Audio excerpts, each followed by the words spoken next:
the morning, afternoon of getting a few basics done quickly before I go to work to leave in about 20-25 minutes. So I'm a bit short on curry powder. I did find I had a really whole packet of curry powder, so I've been using that. But I thought, well, you know, it's one of those basics I really want to have in the cupboard. It's used in so many different curries, obviously.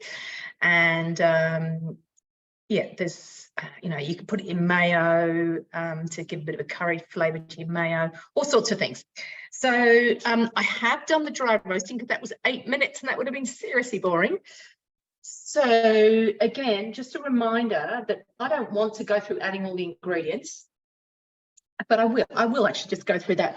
But if I didn't want to, because I want you to know what's in it, I just come down here and I go past all of that, and then I come to putting the blending, which is going to happen next.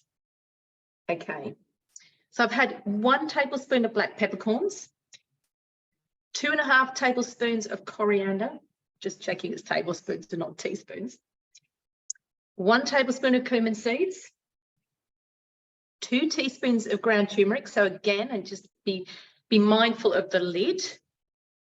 That probably looks fine now because it's just been dry roasting, but once it's been blitzed, it might be a little bit yellow. It'll need a bit of sunshine just to get that colour off.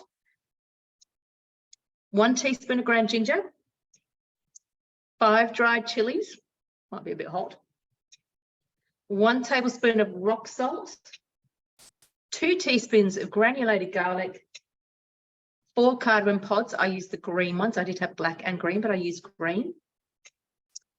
Place the simmering bone on top, and you dry roast for 8 minutes. So that just helps, you know, bring out some of the flavour, if you like.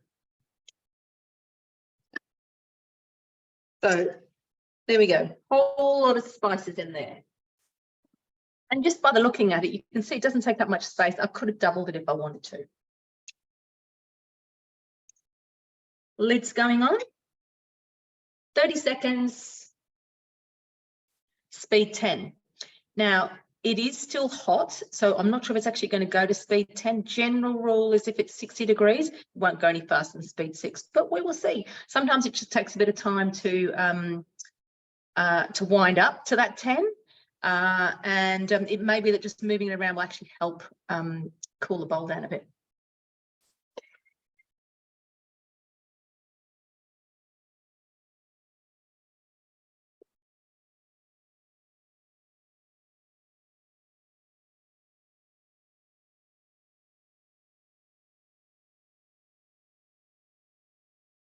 Yeah.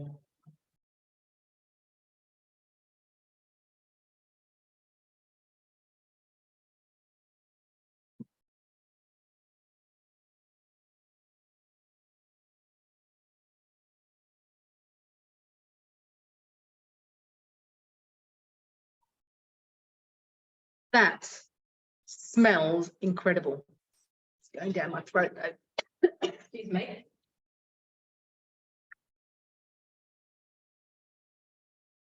There we are. That is, oh dear. Do not try to inhale. Try not to inhale. That really goes here, but it smells absolutely amazing. And all I need to do is pop that in a jar. Little tip of getting it off here. A little brush is a good way to get it off, because you don't want to waste that.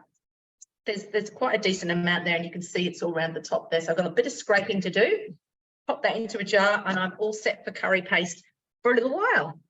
That is quicker for me to do that, excuse me, than go to the shops. So there's plenty of things. Like yesterday morning, I realised I was going to make coleslaw, and then I looked, I didn't have enough mayo. So this is before going to work. So I started work at 8:45, or I was there about 8:30 yesterday. But, you know, up at 6:30, do my exercises, and didn't actually take the dog for a walk because I suddenly realised that I hadn't actually done that.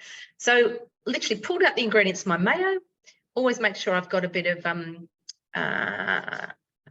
grapeseed oil so I can do the mayo, because it's literally white vinegar, a couple of eggs, bit of salt, and the grapeseed oil.